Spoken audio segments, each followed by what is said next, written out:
Christians enter the final weeks of Lent. The Jewish community are getting ready to celebrate Passover next week. Yes, and Chef Elana Horwich joins us live this morning with step-by-step instructions on how to prepare a very traditional Passover dish. Good morning again. Hi, how are you guys? We're really great, and you're going to be cooking up for us. What are we making this morning? What's the traditional dish? We're making Charoset, which is a chopped fruit and nut and wine mixture, which symbolizes the mortar between the bricks that the Jews laid while slaves in Egypt, which is, symbolic of Passover. And this actually is, there are some of the traditional dishes that, let's be honest, are not the most flavorful. This is actually a really yummy one.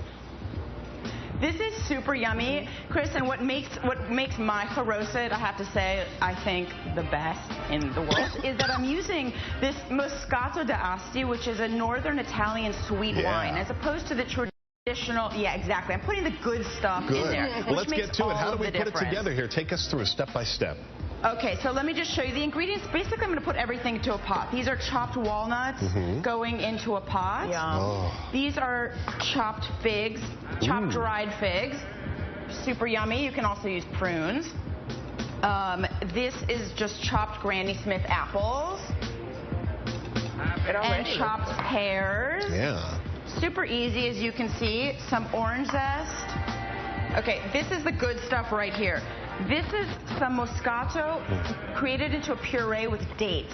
Oh, and that is going in there, and that is creating a really nice sweetness with some cinnamon, and of course, a little extra touch of Moscato. How long do you cook that for? You don't really even have to measure that.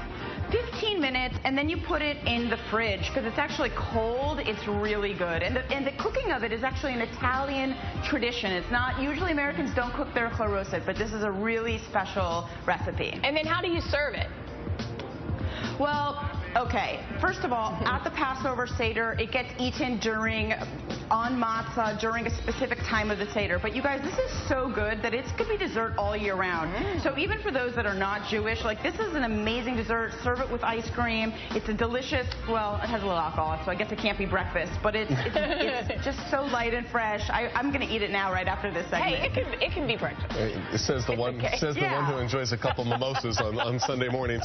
This is wonderful. Exactly, it's Sunday morning. I love the name of your company as well, Meal and a Spiel, and you certainly get great ones of both here. More information on how to sign up for a class, mealandaspiel.com. This is a great thing to do with friends. This is a great thing to do as a couple. It's a wonderful bonding experience. Thank you. And I love your necklace, by the way. Totally different topic. That is gorgeous. Thank you so much, Lou. Thank you so much for your good taste.